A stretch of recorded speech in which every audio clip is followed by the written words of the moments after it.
దేవుని వాక్యాన్ని మనం ధ్యానం చేసుకుందామండి.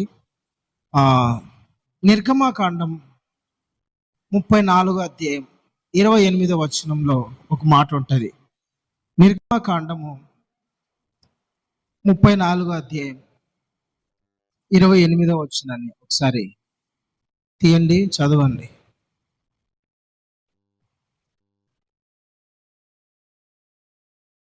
నిర్గమాకాండము 34 అధ్యాయము 28వ వచనం. అతడు 40 రేయింబగళ్ళు యెహోవాతో కూడా అక్కడ ఉండెను. అతడు భోజనము చేయలేదు, నీళ్లు త్రాగలేదు. అంతలో ఆయన ఆ నిబంధన వాక్యములను అనగా 10 ఆజ్ఞలను ఆ పలక మీద వ్రాసెను. హల్లెలూయా. ప్రియమైన దేవుని బిడ్డలారా, మోషే అనే ఒక దైవజనుడు, ఆయన గొప్ప నాయకుడు.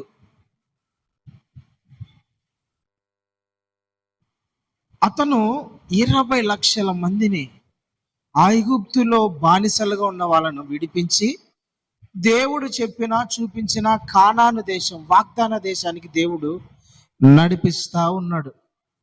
నడిపిస్తా ఉన్నప్పుడు దేవుడు మోషేతో మాట్లాడినాడు. మోషే, కొండ మీదికి రా, నేను నీతో మాట్లాడాలి. జాగ్రత్తగా దేవుని వాక్యం వినండి. కొండ మీదికి రా, నేను నీతో మాట్లాడాలి అన్నప్పుడు మోషే ఆ కొండ మీదకి వెళ్ళాడు. కొండ మీదకి వెళ్ళిన తర్వాత దేవుడు అక్కడికి దిగి వచ్చేసాడు. మేఘమంట అతన్ని కమ్ముకునింది. మేఘములోకి వెళ్ళిపోయాడు. కొండ మీదకి వెళ్ళిపోయిన తర్వాత దేవుడు మేఘంలో నుండి దిగి వచ్చేసి మోషేతో మాట్లాడుతూ ఉన్నాడు. ఎన్ని రోజులు మాట్లాడాడంటే తెలిసిన 40 రోజులు, 40 రాత్రింపగళ్ళు దేవునితో మోషే మాట్లాడుతున్నాడు. మోషేతో దేవుడు మాట్లాడుతూ ఉన్నాడు. ఆ 40 రోజులు మోషే భోజనం చేయలా, నీళ్లు తాగల, నిద్రపోలా. ఏం చేశాడంట? దేవుడు మాట్లాడుతుంటే మోషే వింటా ఉన్నాడు. నా ప్రభు ఏం చెప్తాడు అని వింటా ఉన్నాడు. ఇంకా ఏం చెప్తాడు? 40 రోజులు మోషేతో దేవుడు మాట్లాడుతూ ఉన్నాడు. మోషే, నేను మీ మధ్య ఉండాలనుకుంటున్నా, నేను మీ మధ్య నివసించాలనుకుంటున్నా. మీరు నా కోసము ఒక ప్రత్యక్షపు గుడారం కట్టండి, నాకు ఒక పరిశుద్ధ స్థలాన్ని కట్టండి. నేను మీతో ఉండాలని ఆశపడుతున్నా. నేను పరలోకములో ఉండే దేవుడను కాదు, కానీ ఎక్కడ 2-3 నా పేరట కూడుకుంటారో, ప్రార్థన చేస్తారో, నన్ను ఆరాధిస్తారో, నా మీద విశ్వాసం ఉంచుతారో వాళ్ళ మధ్య నేను ఉండాలని కోరుకుంటున్నా. నేను పరలోకంలో ఉండడానికి ఇష్టపడే దేవుడను కాను. ఎందుకంటే నా స్వరూపంలో నా పోలిక చొప్పున నేను మిమ్మల్ని చేసుకున్నాను అంటున్నాడు దేవుడు. మనమందరం ఎవరమంటే, మీరందరూ ఎవరంటే దేవుని స్వరూపంలో దేవుని పోలికలో ఉన్న ప్రజలు. మనమందరం ఎవరు? దేవుని పోలికలో ఉన్న వాళ్ళం. దేవుని పోలికలో ఉన్న మనుషులు భూమి మీద ఉంటే దేవుడు పరలోకంలో ఉండడానికి ఇష్టపడ్డంలో ఎక్కడ ఉండాలని దేవుడు కోరుకుంటాడంటే మన మధ్య, మీ కుటుంబాలలో మీతో ఉండాలని దేవుడు కోరుకుంటున్నాడు. నేను మీతో ఉంటా, మీలో ఉండి నేను సంచరిస్తా, మీ కుటుంబంలో ఉంటా, మీతో నేను నడుస్తా. యాకోబుతో అన్నాడు, యాకోబు, నేను నీకు తోడై ఉండి ప్రతి స్థలములో నేను నిన్ను కాపాడుతా, నిన్ను ఆశీర్వదిస్తా, నేను నిన్ను గొప్ప చేస్తా. అది మాత్రమే కాకుండా నేను మరలా ఇక్కడికి తీసుకొస్తానని దేవుడు చెప్పాడు. అంటే మన దేవుడు, మన ప్రభు యొక్క ఉద్దేశం ఏమిటంటే మనతో ఉండాలని కోరుకుంటున్నాడు, మనతో నివసించాలని కోరుకుంటున్నాడు, మనతో మాట్లాడాలని కోరుకుంటున్నాడు. ఆయన పరలోకంలో ఉండడానికి ఆయన ఇష్టపడడంలా, నేను నా బిడ్డలతో ఉండాలా, నా బిడ్డలతో నేను మాట్లాడాలా, నా బిడ్డలతో నేను సంచరించాలా, నా బిడ్డలతో నేను ముచ్చటించాలా, నా బిడ్డలతో నేను నివాసం చేయాలని దేవుడు కోరుకుంటాడు. అందుకనే మోషేనంట దేవుడు 40 రోజులు మోషేతో దేవుడు మాట్లాడుతూ వచ్చినాడు. 40 రాత్రింపగళ్ళు ఉపవాస ప్రార్థన. ఏం ప్రార్థన చేశాడు? 40 రోజులు ఉపవాస ప్రార్థన. ఆయన భోజనం చేయాల, నీళ్లు తాగల. చాలా మంది ఏమనుకుంటారంటే ఒక వారం రోజులు అన్నము నీళ్లు లేకుండా ఉంటే చచ్చిపోతాడు అనుకుంటాడు. కానీ చూడండి ప్రియమైన దేవుని బిడ్డలారా, ఈ మోసే చనిపోలా. ఒకసారి కాదు మోసే చేసింది, 40 రోజులు ఉపవాసం ఉన్నాడు మోసే. 40 రోజులు 2 సార్లు ఉన్నాడు మోసే. కానీ ఏం కాలేదే. అతని 120 సంవత్సరాలు బ్రతికినాడు. ఎన్ని సంవత్సరాలు? 120 సంవత్సరాలు బ్రతికినాడు. చూడండి, దేవునితో మనము గడిపితే మనకు బలం వస్తుంది. దేవునితో మనము గడిపితే మనకు శక్తి వస్తుంది. దేవునితో మనము గడిపితే మనకి ఏమొస్తుంది తెలిసిన? ఆత్మ బలం వస్తుందంట. యెహోవా కొరకు ఎదురు చూచే వాళ్ళు నూతనమైన బలాన్ని పొందుకుంటారంట. వారు పక్షిరాజు వలె పైకి ఎగురుతారని దేవుని వాక్యం ఉంది. ప్రియమైన దేవుని బిడ్డలారా, చాలా మంది ఈ లోకంలో ఉన్న వాళ్ళు ఉపవాసం చేస్తే మనిషి చిక్కిపోతాడు, మనిషి బలహీనమైపోతాడు, ఇంకా ఎక్కువ రోజులు ఉపవాసం చేసి చచ్చిపోతాడు అంటారు. కానీ అది శరీరకమైన బలహీనతలు. దేవుని యేసయ్య మీద విశ్వాసముతో ఉపవాసం ఉంటే అది ఆత్మలో బలం. దేవునితో అనేది సహవాసం పెరుగుతుంది, స్నేహబంధం అనేది పెరుగుతుంది. మోషే ఎందుకు 40 సంవత్సరం, అది మోషే ఇష్టపడి మోషే అనుకున్నది కాదు. దైవజనుడైన మోషే ఉపవాసం ఉండాలని కోరుకోలే. ఎవరి ఉద్దేశము? ఎవరు ఉపవాసం ఉండాలని కోరుకుంటారంటే దేవుడే. దేవుని ఉద్దేశమే ఉపవాసం ఉండాలనేది. మనతో దేవుడు ఎప్పుడు మాట్లాడతాడు తెలిసిన? మాట్లాడతాడు ప్రతి సమయంలో. అయితే ఎక్కువగా దేవునితో మనం సహవాసం చేయాలంటే ఉపవాస ప్రార్థన.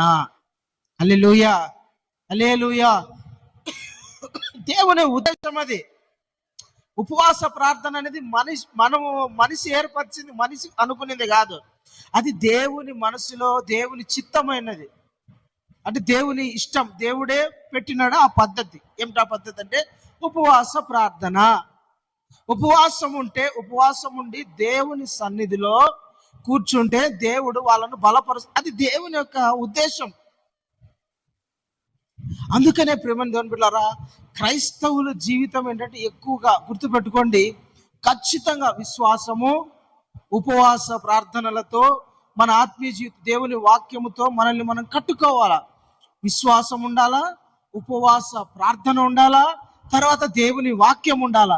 ఎప్పుడు ఈ మూడిటిలో క్రమంగా ఉంటావో నిన్ను దేవుడు బలపరుస్తా వస్తాడు. ఈ మూడిట్లో తప్పిపోతా ఉండకూడదు. ఖచ్చితంగా దేవుని బిడ్డ ఉండాలా. విశ్వాసం, దేవుని మీద విశ్వాసం ఉండాలా, ఉపవాసము ప్రార్థన ఉండాలా, తర్వాత దేవుని వాక్యము ఉండాలా. ఈ మూడిట్లో ఏ వ్యక్తి అయితే స్థిరంగా ఉంటాడో ఆ వ్యక్తిని దేవుడు బలపరుస్తూ ఉంటాడు. చాలా మంది ఉపవాస ప్రార్థన చేయరు. ఇప్పుడు ఉపవాస ప్రార్థనలు కదా, చాలా లెంట్ డేస్ అంటారు చాలా మంది. అయితే ఈ ఉపవాస ప్రార్థన ఎట్లా చేస్తారు తెలిసిన? ఆచారబద్ధంగా చేసే వాళ్ళు ఉన్నారు. ఆచారంగా చేస్తారు. ఆచారంగా అని ఎందుకంటానంటే ఉపవాసం ఉండడం తప్పే. బలహీనతలు ఉంటాయి కాబట్టి కొంతమందికి షుగర్ ఉంటుంది, కొంతమందికి పాపం తినకపోతే బలహీన పడుతూ ఉంటారు. అలాంటి వాళ్ళు ఏం చేస్తారంటే పొద్దున్న నుంచి సాయంత్రం వరకు ఉపవాసం ఉంటారు, తర్వాత తింటారు. ఓకే. అయితే చాలా మంది ఏంటంటే ఆచారబద్ధంగా ఉంటారు. ఈ 40 రోజుల్లో ఎలాంటి కార్యాలు చేసుకోరు, ఎలాంటి శుభకార్యాలు చేసుకోకూడదు అంటారు. శుభకార్యాలే ఈ నెలలో చేయకూడదు అంటారు. నేను చాలా ఒక 2 సంవత్సరాల కిందట ఒక పెళ్లి చేయడానికి నన్ను అడిగారు, పాస్టర్ గారు ఏ నెలలో మేము పలానా నెలలో పెళ్లి పెట్టుకోవాలనుకుంటున్నామో ప్రార్థన చేయండి అని చెప్పినారు. ఎందుకన్నా అంత గ్యాప్? జనవరిలో అనుకున్నారు, ఫిబ్రవరిలో చేసేయచ్చు కదా అని నేను అన్నా. లేదు పాస్టర్ గారు, ఏప్రిల్ లాస్ట్ వారంలో చెయ్యాలి అని అనుకుంటాను అన్నాడు. ఎందుకని అట్లా అనుకుంటాను అంటే, అన్న మధ్యలో దుఃఖ దినాలు, శ్రమ దినాలు ఉన్నాయి కదా, మనము చేయకూడదు అన్నారు. అదేంది? ఎక్కడ బైబిల్లో రాయలేదే పెళ్లి చేసుకోకూడదు దుఃఖ దినాలలో అని. అంటే చాలా మంది ఇది ఏదో సాంప్రదాయంగా లేదంటే ఆచారబద్ధంగా చేస్తున్నారు. ఉపవాస ప్రార్థన అనేది అట్లా చేసేది కాదు. దేవునితో సహవాసం పెంచుకోవడానికి, దేవునికి దగ్గర కావడానికి, దేవుని మనస్సు తెలుసుకోవడానికి, దేవునిలాగా మన ప్రభులాగా మనము మారడానికి ఉపవాస ప్రార్థన చేయాలి. అంతేగాని లోకములో ఉన్న వ్యక్తులు ఉపవాస ప్రార్థన చేసినట్టు మనం చేసేది కాదు. మన ప్రార్థన, మన ఉపవాసం ఎట్లుండాలంటే దేవునికి దగ్గర కావాలి. మన మనస్సు, మన ఆలోచన దేవునిలాగా మారిపోవాలి. మన మనస్సు మన ప్రభులాగా మారిపోవాలి.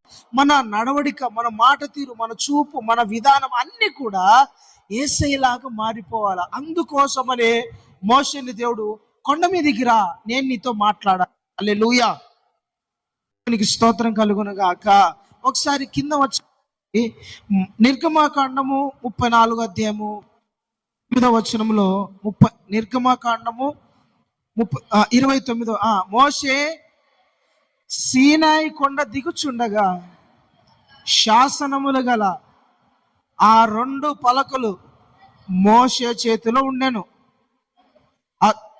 అతడు ఆ కొండ దిగుచుండగా ఆయన అతనితో మాట్లాడుచున్నప్పుడు తన ముఖ చర్మము ప్రకాశించిన సంగతి మోషేకి తెలిసి ఉండలేదు. హల్లెలూయా. చూడండి ప్రియమైన దేవుని బిడ్డలారా, 40 రోజులు ఏంటంట, 40 రాత్రి పగలు, ఉదయము రాత్రి, అసలు ఇంకా కొండ మీద నుండి కిందికి రాలే. మోషే కొండ మీదనే ఉన్నాడు 40 రాత్రి పగలు. నీళ్లు తాగలా, అన్నము తినలా, 40 రోజులు ఉపవాసం చేశాడు. 40 రోజులు నీళ్లు ఆహారం లేకోకుంటే మనిషి ముఖం ఎట్లయిపోతుంది, బక్క చిక్కిపోయి వికారంగా అయిపోయి, అరే ఏంది రేపో మొన్నాడో చచ్చిపోయేటట్టుంటారు కదా, అంత ఘోరంగా అయిపోతుంది ముఖం. ఏమైంది బిడ్డకు, ఏమైంది అంకుల్కు, ఏమైంది ఆంటీకి, ఏమైంది పాస్టర్కి, ఎందుకు ఇట్లా ముఖం ఇంత సన్నగా అయిపోయింది, ఏమైంది ఆంటీకి, ఎందుకు ఇంత ముఖం సన్నగా అయిపోయింది అంటే తినక అట్లా అయిపోయింది అంటారు. హాస్పిటల్లో కొంతమంది జాయిన్ చేసి ఉంటారు, తినక సెలైన్లతోనే బ్రతికిస్తాంటారు. వాళ్ళని సన్నగా అయిపోయి ఉంటారు పాపం తినక. వాళ్ళ ముఖం చూస్తే చాలా బాధగా సన్నగా అయిపోయి కొంతమంది దీనంగా అయిపోయి ఉంటారు. అయితే మోషేని దేవుడు పిలిచి 40 రోజులు కొండ మీద దేవుడు మోషేతో మాట్లాడినప్పుడు అన్నము, నీళ్లకు, నిద్రకు, ఈ 3టికి దూరంగా ఉన్నాడు. మనిషి ఖచ్చితంగా భోజనం ఉండాలా, నీళ్ళు ఉండాలా, నిద్ర ఉండాలా. ఈ లేకపోతే మనిషి బ్రతకడం కష్టం కదా. మనిషి బ్రతకడం చాలా కష్టం, అసలు బ్రతకలేము.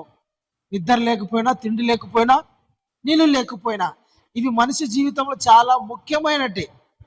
అలాంటి దేవుడు అతని జీవితంలోంచి 40 రోజులు అవి 3 తీసి పడేసినాడు. ఆ 40 రోజులు దేవునితో మాట్లాడి, దేవుడు మోషేతో మాట్లాడి 40 రోజుల తర్వాత చాలేనా ఇంకా నువ్వు కిందికి పోయినప్పుడు, మోషే దేవునితో మాట్లాడిన తర్వాత, దేవుడు మోషేతో మాట్లాడిన తర్వాత ఇంకా కిందికి కొండ దిగి వచ్చేటప్పుడు అంట ప్రియమైన దేవుని బిడ్డలారా, అతను ముఖం ఎట్లయిపోయిందని తెలిసిన, ప్రకాశిస్తాందంట. ఎట్లుందంటే తెలిసిన, ముఖము ప్రకాశిస్తాంది. 100 ఫెయిర్ అండ్ లవ్లీతో కడుక్కుంటే ఎట్లుంటది, యాడ్స్లలో చూపిస్తారు కదా, మంచి మంచి కాస్ట్లీ సబ్బులు, సోప్స్ తో కడుక్కున్నప్పుడు ముఖం ఎంత ప్రకాశిస్తుందో, మోషే ముఖం అంతకన్నా ఎక్కువగా ప్రకాశిస్తాడంట. అంత గ్లోనెస్ ఉందంట అతని ఫేస్ లో, ఆయన ముఖంలో అంత వెలుగు, అంత కాంతి.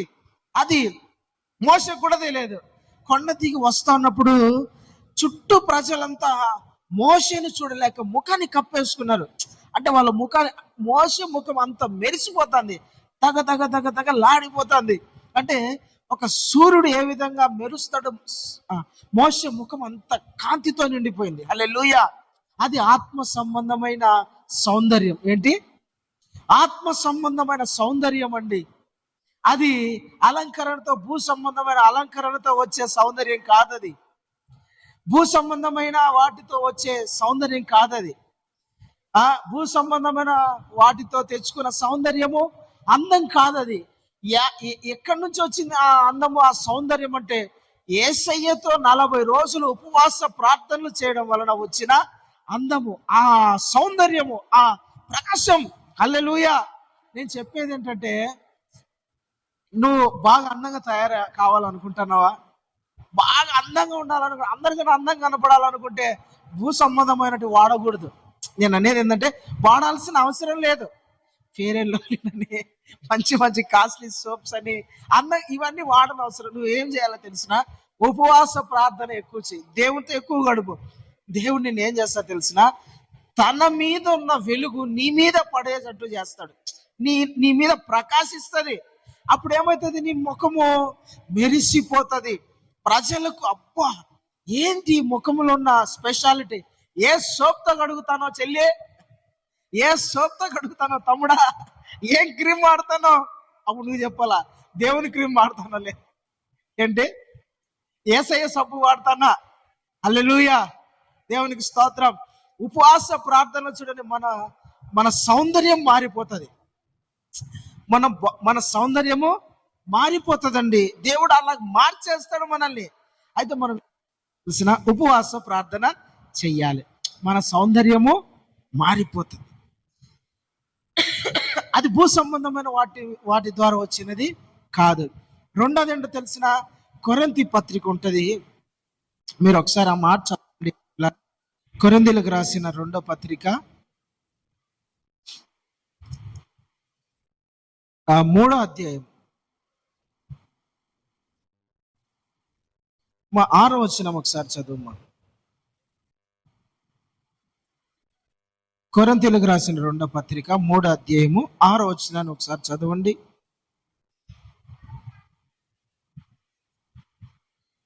కొరింథీలకు రాసిన 3వ పత్రిక 2వ పత్రిక 3వ అధ్యాయము 6వ వచనము. ఆయనే మమ్మను క్రొత్త నిబంధనకు అనగా అక్షరముకు కాదు గాని ఆత్మకే పరిచారకుల మగుటకు మాకు సామర్థ్యము కలగజేసి ఉన్నాడు. ఈ కింద మాట ఉంటుంది చూడండి. అందుకే మోషే ముఖము మీద ప్రకాశింపబడిన ఆ మహిమ తగ్గిపోయినదై. ఆ మాట గుర్తుపెట్టుకుని, మోషే ముఖము మీద దేవుని మహిమ ఏం చేసిందంట, ప్రకాశించింది. ఏమైంది, మోషే మీద దేవుని మహిమ పడింది. ఇప్పుడు 17-18 నేను చదువుతున్నాను, మీరు చూడండి చాలు. ప్రభు ఆత్మ ఎక్కడ ఉండును అక్కడ స్వాతంత్రం ఉండును. మనమందరము ముసుకులేని ముఖముతో ప్రభు యొక్క మహిమను అద్దము వలె ప్రతిఫలింప చేయుచు మహిమ నుండి అధిక మహిమకు ప్రభు యొక్క ఆత్మ చేత ఆ పోలికగానే మార్చబడుచున్నాము. హల్లెలూయా. అంటే ఈ ఉపవాస ప్రార్థన ఏం చేస్తుందంటే తెలిసిన, ఒకటి మన సౌందర్యాన్ని మార్చేస్తుంది. రెండు ఏం చేస్తా తెలిసిన, మనల్ని మహిమ నుండి అధిక మహిమలోకి తీసుకొని పోతుంది. అంటే మన స్థాయిని దేవుడు ఉపవాస ప్రార్థనలో దేవునితో మనం గడుపుతా ఉన్నప్పుడు, దేవునితో మాట్లాడుతూ ఉన్నప్పుడు, యేసయ్యతో సహవాసం చేస్తూ ఉన్నప్పుడు, ఉపవాస ప్రార్థనలో మనం ఎక్కువగా ప్రార్థన చేస్తా, బైబిల్ చదువుతా, దేవానాతో మాట్లాడని దేవునితో మనం సహవాసం చేస్తా ఉన్నప్పుడు ఏమవుతుందంటే, మనము ఇప్పుడున్న స్థాయి నుండి ఇంకొక స్థాయిలోకి దేవుడు మనల్ని మారుస్తాడు. ఇప్పుడున్న స్థాయి కాదు, ఇప్పుడున్న పేరు, ఇప్పుడున్న ఘనత, ఇప్పుడున్న పొజిషన్ కాదు, కానీ దేవుడు మనల్ని ఏం చేస్తాడంట, ఇంకొక స్థాయిలోకి మారుస్తాడు. అదే మహిమ నుండి ఇంకొక మహిమలోకి తీసుకుపోతాడు. అంటే ఈ స్థాయిని, ఇప్పుడున్న స్థాయి నుండి ఇంకొక స్థాయిలోకి పరిశుద్ధాత్మ దేవుడు మనల్ని నడిపిస్తాడు. హల్లెలూయా. మనం ఏం చేయాలా, ఉపవాస ప్రార్థన చేయాలి. మీరు ఇప్పుడు నీకున్న స్థితి కొంచెముగా ఉండవచ్చు, ఇప్పుడు నువ్వు కొంచెముగా ఉండవచ్చు, నీ ప్రార్థన జీవితం కొంచెముగా ఉండవచ్చు, నీ భక్తి జీవితం కొంచెముగా ఉండవచ్చు, నువ్వు పరిశుద్ధత కొంచెముగా ఉండవచ్చు, ఆత్మవరాలతో కొంచెముగానే వాడబడుతూ ఉండవచ్చు. అయితే దేవుని వాక్యం ఏం చెప్తుందంటే, నువ్వు ఉపవాస ప్రార్థన చేస్తా ఉంటే నీ స్థాయిని దేవుడు మారుస్తాడు. హల్లెలూయా. నువ్వు ఉపవాస ప్రార్థనలు చేస్తే, దేవుని సన్నిధిలో కూర్చుంటే నీ స్థాయిని మారుస్తాడు. ప్రజల మధ్య నిన్ను దేవుడు ఘనపరుస్తాడు, నీ తల పైకెత్తుతాడు దేవుడు. నిన్ను చూడడానికి వచ్చిన మనుషులే నిన్ను తిట్టిన నోరు, అవమానపరిచిన చోట, నువ్వు అవమానపడిన చోట దేవుడు నిన్ను ఘనతకు, మహిమకు అర్హునిగా చేస్తాడు. హల్లెలూయా. అయితే ఉపవాస ప్రార్థనలో ఉన్న ఇది ప్రియమైన దేవుని బిడ్డలారా, ఖచ్చితంగా ఉపవాసం ప్రార్థన మీరు చేయాలి. మీ పొజిషన్, మీ స్థాయి మారాలంటే దేవుని సన్నిధిలో ఏం చేయాలా? ఉపవాస ప్రార్థన చేయాలి. దేవుని సన్నిధిలో కూర్చోవాలి. మనము కడుపు మార్చుకోవాలా. దేవుని సన్నిధిలో మీ ఇంట్లో కానివ్వండి, ఉదయకాలం లేచి ప్రార్థన చేయాలి. సాయంకాలం మనకు మంచి అవకాశాలు ఇవి. దేవునితో గడపడానికి మంచి అవకాశం. ఎక్కువగా ప్రార్థనలో కూర్చోవాలి. దేవుడు నిన్ను ఖచ్చితంగా నీ కుటుంబ స్థాయిని మారుస్తాడు, మహిమలేకి నీ మహిమను మారుస్తాడు, నీ పొజిషన్ మారుస్తాడు, నీ పేరును మారుస్తాడు. నీ పేరును ఒక ఉన్నతమైన స్థాయిలో దేవుడు నిలబెడతాడు. హల్లెలూయా, ఆమేన్. ఖచ్చితంగా చేస్తాడు. మన దేవుడు ఎవరంటే మహిమ నుండి అధిక మహిమలోకి తీసుకుపోయే దేవుడు. Praise the Lord. ఖచ్చితంగా చేస్తాడు. అయితే మనం ఏం చేయాలా? ఉపవాస ప్రార్థన చేయాలా. దేవుని సన్నిధిలో ఉపవాసం ఉండి దేవుని సన్నిధిలో కనిపెట్టాలా, ప్రార్థన చేయాలి. నాతో మాట్లాడు ప్రభువా, నీ మహిమ నా మీద ప్రకాశింపచేయి, నన్ను నా స్థాయి, నా పొజిషన్ని మార్చే దేవుడవు నీవే, ఘనంగా వాడుకునేవాడవు నీవే అని దేవుని సన్నిధిలో మనము తగ్గించుకొని ప్రార్థన చేస్తే గొప్ప కార్యాలు చేస్తాడు. ఆమేన్. మూడో విషయం చూడండి, దేవుడు మోషే ఎందుకని 40 రోజులు ఉపవాస ప్రార్థనలో ఉన్నాడు? ఎందుకని ఆ ఉపవాస ప్రార్థనలో ఉండడం ద్వారా కలిగింది ఏమిటి చూడండి. ఒకసారి నిర్గమాకాండం 33వ అధ్యాయము 11వ వచనాన్ని ఒకసారి చూడండి. నిర్గమాకాండము 33వ అధ్యాయము 11వ వచనం చదవండి అమ్మా. మనుష్యుడు తన స్నేహితునితో మాట్లాడినట్లు యెహోవా మోషేతో ముఖాముఖిగా మాట్లాడెను. హల్లెలూయా. అంటే ఒక మనిషితో ఇంకో మనిషి ఎట్లా డైరెక్ట్ గా చూస్తా మాట్లాడుతూ ఉంటాడంట. ఈ మోషేతో దేవుడు ముఖాముఖిగా స్నేహితునితో అంటే కొండ మీద 40 రోజులు ఉపవాస ప్రార్థన ఏం చేసింది? మోషేను దేవునికి స్నేహితునిగా మార్చింది. ఎంత గొప్ప కార్యం కదా. అసలు దేవునికే స్నేహితుడు అయిపోయినాడు మోషే. దేవుడు చెప్తాడు భూమి మీద, ప్రభా నీకు ఇష్టమైన వాళ్ళు నీ స్నేహితుడు ఎవరంటే, నాకు మోషేరా స్నేహితుడు అంటే ఏమంటారు? నాకు మోషే స్నేహితుడు ఉన్నాడు భూమి మీద, నాకు ఒక మంచి స్నేహితుడు ఉన్నాడు, మోషే అనే స్నేహితుడు ఉన్నాడు. మోషే చెప్పుకుంటాడు, నాకు ఒక మంచి స్నేహితుడు ఉన్నాడు, ఆయన దేవుడు. Praise the Lord. హల్లెలూయా. దేవుడు సాక్ష్యం చెప్తాడు మోషే గురించి, మోషే యు ఆర్ మై ఫ్రెండ్. 40 రోజులు ఉపవాస ప్రార్థనలో ఏం జరిగిందంటే తెలిసిన, మోషేకు దేవుడు ఫ్రెండ్ అయిపోయినాడు. దేవునికి మోషే ఫ్రెండ్ అయిపోయాడు. మన భూమి మీద ఉన్న స్నేహితులు, ఈ స్నేహము కపటమైన స్నేహాలు కొన్ని ఉంటాయి, భూమి మీద ఉన్న స్నేహాలు. కానీ మన స్నేహితుడు మనల్ని విడిచేవాడు కాడు, మన కోసం ప్రాణం పెట్టినవాడు. Praise the Lord. హల్లెలూయా. మనకు మంచి స్నేహితుడు, మనతో మన ప్రభుతో మనకున్న బంధము మరీ దగ్గర అవ్వాలంటే ఏం చేయాలి తెలిసిన? ఉపవాస ప్రార్థన చేయాలి. మనం దేవునికి స్నేహితులం అయిపోతాం, దేవునికి దగ్గర వాళ్ళం అయిపోతాం. దేవుడు అంటాడు, నా స్నేహితురాలా, నా స్నేహితుడా, మై ఫ్రెండ్ అంటాడు. అందరి పరిచయం చేసుకుంటాడు, ఇదిగో నా స్నేహితుడు, నా ఫ్రెండ్ ఈమా, నా ఫ్రెండ్ వీడు, పరిచయం చేసుకుంటాడు. దేవుడు చెప్తాడు, అందరికి సృష్టికి చెప్తాడు, దేవదూతలకు చెప్తాడు, మిఖాయిలకు చెప్తాడు, గాబ్రియేలుకు చెప్తాడు, దేవదూతలందరికి, సృష్టిలో ఉన్న ప్రతి ఒక్కరికి చెప్తాడు. అదృశ్యమైన ప్రతి ఒక్కరికి దేవుడు ఏం చెప్తాడంటే, ఇదిగో నా స్నేహితుడు, నా స్నేహితురాలు. ఉపవాస ప్రార్థన ఏం చేస్తుంది తెలిసిన? దేవునికి నిన్ను దగ్గర చేస్తుంది, దేవునితో స్నేహం ఏర్పడేటట్టు చేస్తుంది. మనం ఎందుకు ఉపవాస ప్రార్థన చేయాలి తెలిసిన ప్రియమైన దేవుని బిడ్డలారా? మనము దేవునికి స్నేహితులు కావడానికి.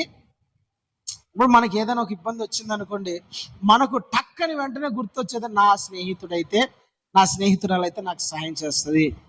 మనకు వెంటనే మనకి ఏదైనా ఇబ్బంది వచ్చినా, కష్టం వచ్చినా, బాధ వచ్చినా, ఏమొచ్చినా కూడా మనకు ఇప్పుడు బంధువులు అయితే ఏమనుకుంటామంటే, బంధువుల దగ్గర పోయినాం అనుకో, వాళ్ళు అట్ట ఇటు తిరిగి నేను చెప్పినవన్నీ వాళ్ళకి చెప్పేస్తారు.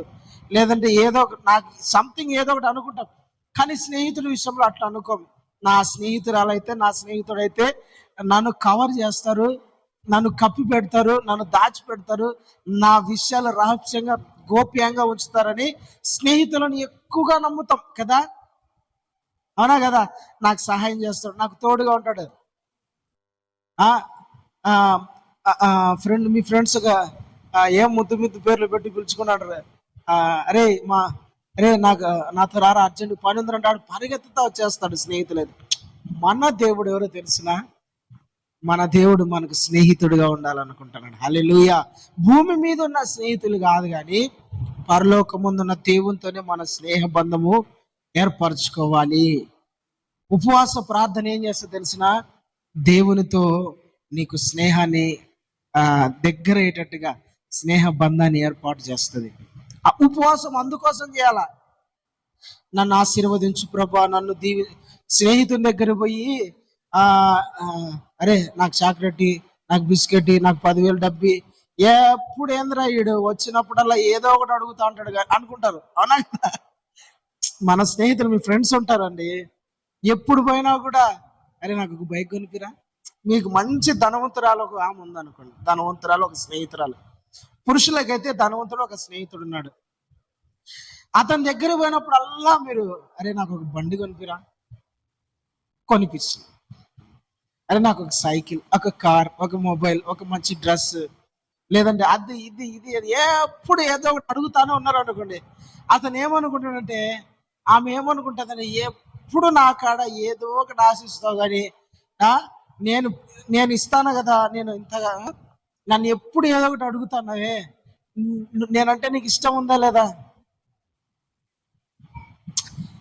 ఎప్పుడు స్నేహితుని అడగడమేనా? వాడు అనుకుంటాడా లేదా? ఆమె అనుకుంటుందా లేదా? ఈమె ఎప్పుడు వచ్చినా ఏదో ఒకటి అడుగుతానే ఉంటది, కానీ ఏదో ఒకటి అడుగుతానే ఉంటది అంటారా? అదే మనం ఎక్కువగా ఆ వ్యక్తితో మనం ఎక్కువగా ఏం అడక్కోకుండా, ప్రేమ దేవుని బిడ్డలారా, మనం అతనితో బాగా అన్యోన్యంగా ప్రేమగా బాగా సహవాసంలో ఉండి ఏం అడక్కోకుండా ఆయనకు అతనితో ఆమెతో ఎప్పుడు మనము ఒక మంచి సహవాసంలో ఉన్నాం అనుకోండి, వాళ్ళు మన అవసరతలు తెలుసుకొని రహస్యంగా అరే నువ్వు ఎందుకురా నాకు చెప్పాలా, నీకు కష్టం ఉందని నువ్వు ఎందుకు నాకు చెప్పాలా? నీ స్నేహితురాలు అనుకోండి, ఆడవాళ్ళు అయితే, నువ్వు ఎందుకు నాకు చెప్పాలా, నీకు ఆ కష్టం ఉందని నాకు ఎందుకు చెప్పాలా అంటే, నువ్వు ఏమన్నా అనుకుంటావని నేను చెప్పలేదు. అరే నేను నీ స్నేహితుడిని, నువ్వు నాకు చెప్పనంత మాత్రం నాకు తెలియదా? ఇదో ఈ అవసరం తీసుకో, వాడుకో, పో, ఖర్చు పెట్టుకోపో, నేను కొనిపిస్తాపా, నేను చూపిస్తాపా అంటారా లేదండి? హల్లెలూయా, దేవునికి స్తోత్రం. అంటే మనం అడగడం కాదు, మన అవసరతలను తెలుసుకొని అవసరతలు తీరుస్తాడు మన నిజమైన స్నేహితుడు. అంతే. మనం ప్రతిదీ చెప్పుకోవాల్సిన అవసరం లేదు. ప్రతిదీ మనము నాకు ఇది కావాలా, నాకు అది కావాలా చెప్పుకోవాల్సిన అవసరం లేదు. మన దేవునికి అన్ని తెలుసు అండి, ప్రతిదీ తెలుసు. తగిన సమయమున అన్ని ఇస్తాడు మన దేవుడు. అయితే మనం ఏం చేయాలి తెలిసిన, ఆయనతో మన స్నేహాన్ని కుదుర్చుకోవాలి. ఈ ఉపవాస ప్రార్థన ఏం చేయాలో తెలిసిన, దేవుని ప్రభా నేను నీతో స్నేహం చేయాల, నువ్వు నా స్నేహితునిగా ఉండాలా. ఈ ఉపవాస ప్రార్థన అందుకు చేయాలి. మన ప్రతి అవసరతను దేవుడు తీరుస్తాడు. నీ ఎగ్జామ్ లో దేవుడు తోడుగా ఉంటాడు, నీ హాస్పిటల్లో దేవుడు తోడుగా ఉంటాడు, నీ పనిలో దేవుడు తోడుగా ఉంటాడు, నీ కుటుంబంలో దేవుడు తోడుగా ఉంటాడు. ఏమే ఒంటరిగా ఉన్నా, భయంగా ఉంది అంటాను, ఏం చేస్తాడు దేవుడు? మీ ఫ్రెండ్ అయితే ఒకసారి ఇంటికి రాకూడదు, సరే రే వస్తానన్నా అంటాడు, అంటది కదా. నువ్వు స్నేహం ఎక్కువగా దేవునితో స్నేహం చేసినావు అనుకో, ఒంటరిగా ఉంటే ఏం చేస్తాడు దేవుడు? నీ దగ్గర వచ్చి కూర్చుంటాడు, నీతో మాట్లాడతాడండి. పరీక్షల్లో దేవుడు తోడుగా ఉంటాడు. ప్రతి మీ ఫ్రెండ్ అరే నాకు తోడుగా ఎగ్జామ్, ఇప్పుడు మీ ఫ్రెండ్ ఎగ్జామ్స్ లో నాకు కష్టంగా ఉంది, ఏం భయపడద్దు, ఇది ఈ క్వశ్చన్ ట్రై చెప్తారు కదా. మంచి తెలివైన స్నేహితురాలే మన దేవుడు. ఎవరో తెలిసిన స్నేహితుడు మనకు మంచి ఆలోచన ఇస్తాడు. అయితే మనం ఏం చేయాలో ప్రేమ దేవుని బిడ్డలారా? ఉపవాస ప్రార్థనలో దేవునితో సహవాసాన్ని ఏర్పరచుకోవాలి. హల్లెలూయా, దేవునికి మహిమ కలుగును గాక. మనము దేవునితో స్నేహం చేయాలా. దేవునితో స్నేహం చేసినప్పుడు మన ప్రభు మన అవసరతలన్నీ తెలుసుకొని తీరుస్తాడు. ఆయనతో సహవాసం చేయకోకుండా, ఆయనతో ఫ్రెండ్షిప్ చేయకోకుండా, ఆయనతో ఎక్కువగా గడపకోకుండా, ఆయనకు మొదటి ప్రాధాన్యత ఇవ్వకోకుండా, ఆయన అంటే లెక్కలేని తనము, ఆయనకు విలువ ఇవ్వకోకుండా నీ అవసరతలు తీర్చాలంటే కుదరదు. ఎప్పుడు అరే నాకు దగ్గరగా ఉన్నాడు, నన్ను ప్రార్థన చేయడు, నేనంటే లెక్కలే, నన్ను పట్టించుకోడు, కానీ ఈయన అవసరతలన్నీ తీర్చాలా అనుకుంటారు స్నేహితులు. మన దేవునితో మనం ఫస్ట్ ఉపవాసము ఎందుకు ఉండాలంటే మన దేవునితో ఫ్రెండ్షిప్ మనము చేయాల, స్నేహం చేయాల.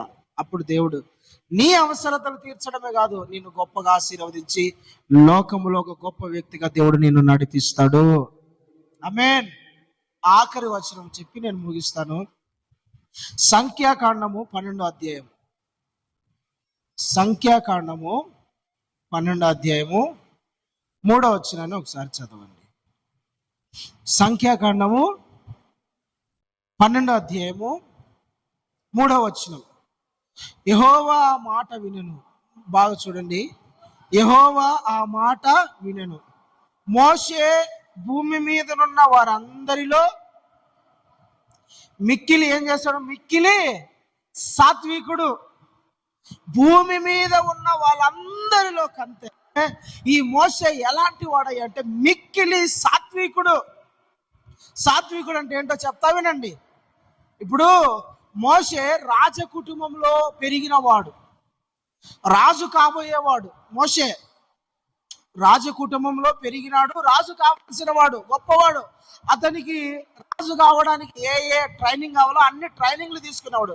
యుద్ధం తెలిసిన వాడు, ఇంజనీరింగ్, బిల్డింగ్ కట్టాల్సిన తెలిసిన వాడు, రాజ్యాన్ని ఎట్లా కట్టాల్సిన తెలిసిన వాడు, ప్రతి ఇది తెలుసు. ఇద్దరు మనుషులు కొట్లాడుకుంటా అంటే మోషేకు భయంకరమైన కోపం. మోషే మంచి బలిష్ఠుడు, బాగా కండలు కొట్టినవాడు మోషే. ఇద్దరు కొట్లాడుకుంటా అంటే చూసి ఓరవలేక, మా వాడిని నువ్వు కొడతావురా, ఎంత ధైర్యం ఉందరా, నువ్వు ఒక గుద్దు గుద్దితే చచ్చిపోయినాడు. ఒకే ఒక గుద్దు గుద్దితే చచ్చిపోయినాడు. మా వాడిని కొడతారా, నువ్వు ఎంత ధైర్యం నీకని ఒక గుద్దుతో చంపేసి నీట్గా ఏమి తెలియనట్టుగా ఎవరి సహాయం లేకుండా ఇసుకలో కప్పేసినాడు.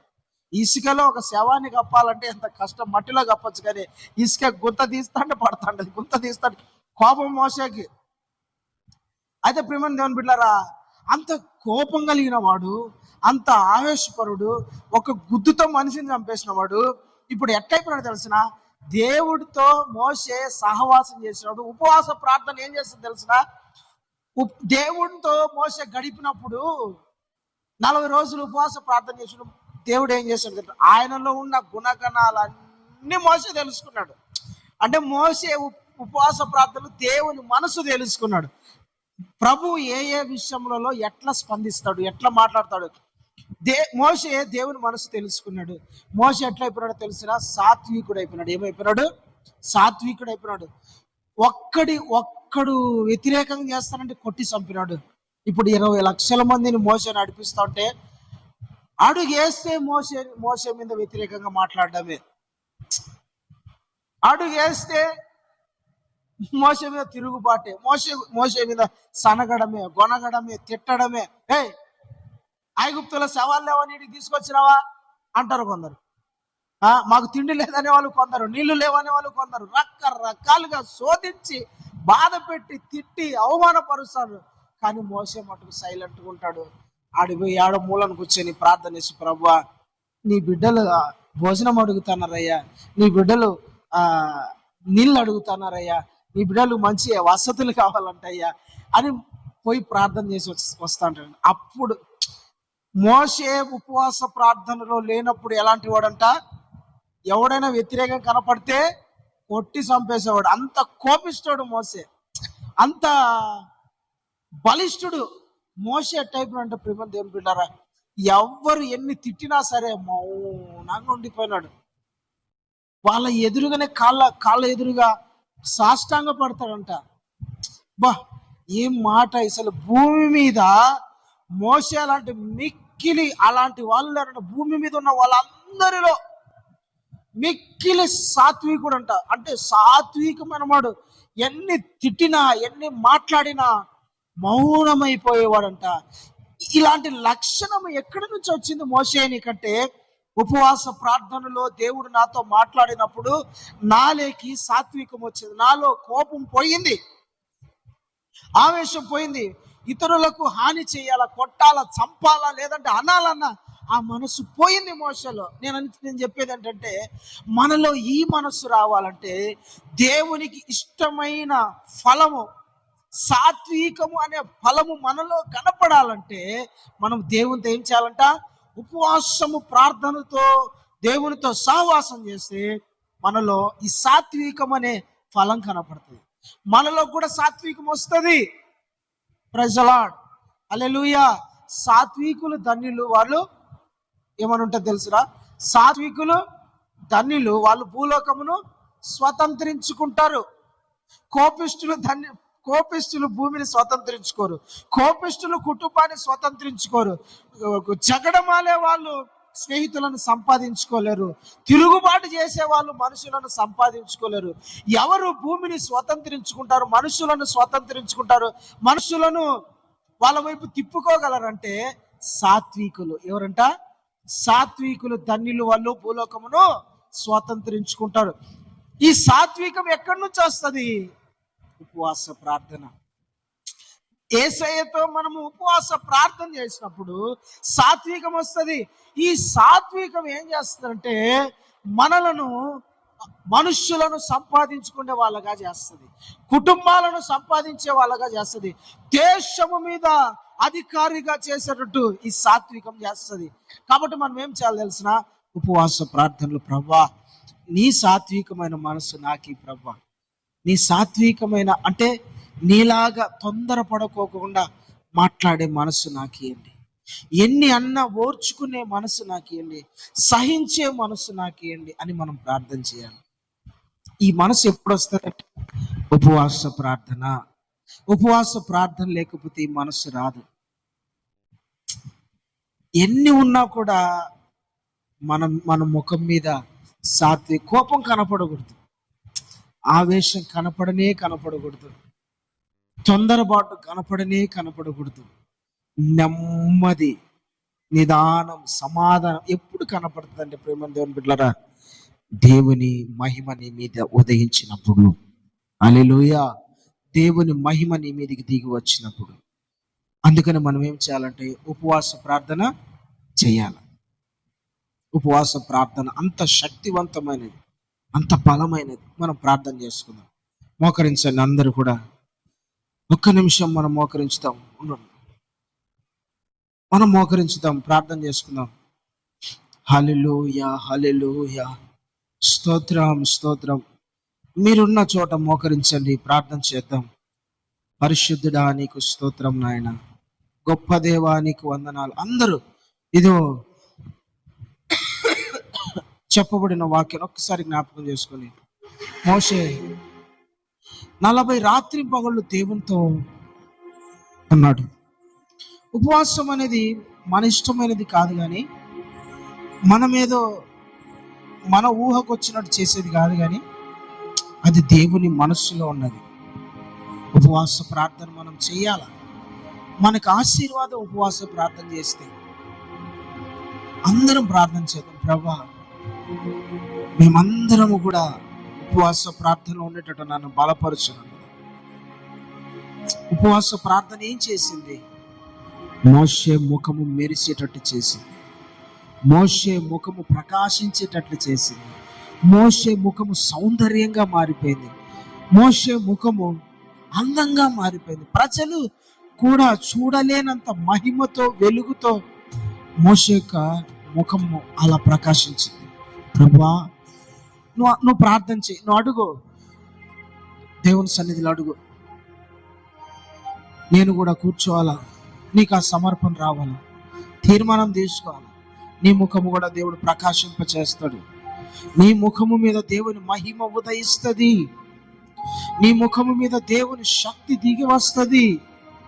నువ్వు ఏదో లోకానుసారమైన అలంకరణ కాదు కానీ, లోకములో ఉన్న అలంకరణతో నువ్వు అందంగా కనపడాలనుకోవడం కాదు కానీ, దేవుని మహిమ నీ మీదకి దిగి వస్తే నీ ముఖము మారిపోతుంది. దేవుని సన్నిధిలో కూర్చోవడానికి ఇష్టపడు. ఇప్పటికే నువ్వు చాలా ఆలస్యం చేశావు. ఉపవాస ప్రార్థనలో ఉండడానికి ఇష్టపడు. పరిశుద్ధాత్మ దేవుడు ఆయన మహిమను నీ మీద ఉదయింపచేస్తాడు. ఉపవాస ప్రార్థనలో ఉంటే మహిమ నుండి అధిక మహిమకు తీసుకెళ్ళిపోతాడు. నీ స్థాయిని ప్రభు మారుస్తాడు. నీ స్థాయిని దేవుడు కనపరుస్తాడు. ఇప్పుడున్న పొజిషన్ కాదు, ఇప్పుడున్న పేరు కాదు, ఇప్పుడున్న ప్రఖ్యాతి కాదు, ఇప్పుడున్న నీ ప్రార్థన జీవితం కాదు, ఇప్పుడున్న దేవునితో సహవాసం కాదు, మారిపోతుంది. మహిమ నుండి అధిక మహిమలోకి వెళ్తావు. గొప్ప స్థాయిలోకి దేవుడు తీసుకుపోతాడు. ప్రార్థన చేయండి, నోర్లు తెరిచి ప్రార్థన చేయండి. ప్రభా, నేను మహిమ నుండి అధికమైన మహిమకి వెళ్ళాలా? నాయనా నా తండ్రి, నీ పోలికలేకి నేను మారాలా? ప్రార్థన చేయి, ప్రార్థన చేయి, ప్రార్థన చేయి. దేవునితో సహవాసం నేను కలిగి ఉండాలన్న ఆశ నీకు. దేవుడు నీతో స్నేహం చేయాలని కోరుకుంటున్నాడు. దేవుడు నీతో ఫ్రెండ్షిప్ చేయాలనుకుంటున్నాడు. నువ్వు ఆయనతో సహవాసం చేయడానికి సిద్ధంగా ఉన్నావా? ఆయనతో సహవాసం చేయడానికి ఇష్టమేనా నీకు? ఆయనతో సహవాసము ఫ్రెండ్షిప్ చేయాలని నీకు ఆశగా ఉందా? అడుగు, ప్రార్థన చేయి. ఈరోజు ప్రతిష్ఠించుకో. దేవుని సన్నిధిలో నా ప్రభుతో నేను ఉపవాసం ఉండి ప్రార్థన చేస్తాను. నేను ఆయనతో ఫ్రెండ్షిప్ పెంచుకుంటా. స్నేహ బంధం లేక నేను వెళ్తా. ఈ లోకంలో ఉన్న స్నేహితులు కాదు, దేవుడే నాకు స్నేహితుడు కావాలా? ప్రార్థన చేయి. 4వది, మోషే భూమి మీద ఉన్న వాళ్ళందరిలో మిక్కిలి సాత్వికుడు. సాత్వికమైన మనసు నాకు కావాలి. జగడములాడే మనసు నాకొద్దు. తిరుగుబాటు చేసే మనసు నాకొద్దు. తొందరపడే మనసు నాకొద్దు. మనుషులను సంపాదించుకోగలిగినట్టుగా, కుటుంబాలను సంపాదించుకోగలిగినట్టుగా, దేశమును సంపాదించుకోగలిగినట్టుగా సాత్వికమైన మనస్సు నాకు కావాల ప్రభు అని అడుగు. స్తోత్రం, స్తోత్రం, స్తోత్రం. హల్లెలూయా, హల్లెలూయా, హల్లెలూయా. రేమానా షందారియాల రేవా కరమనంద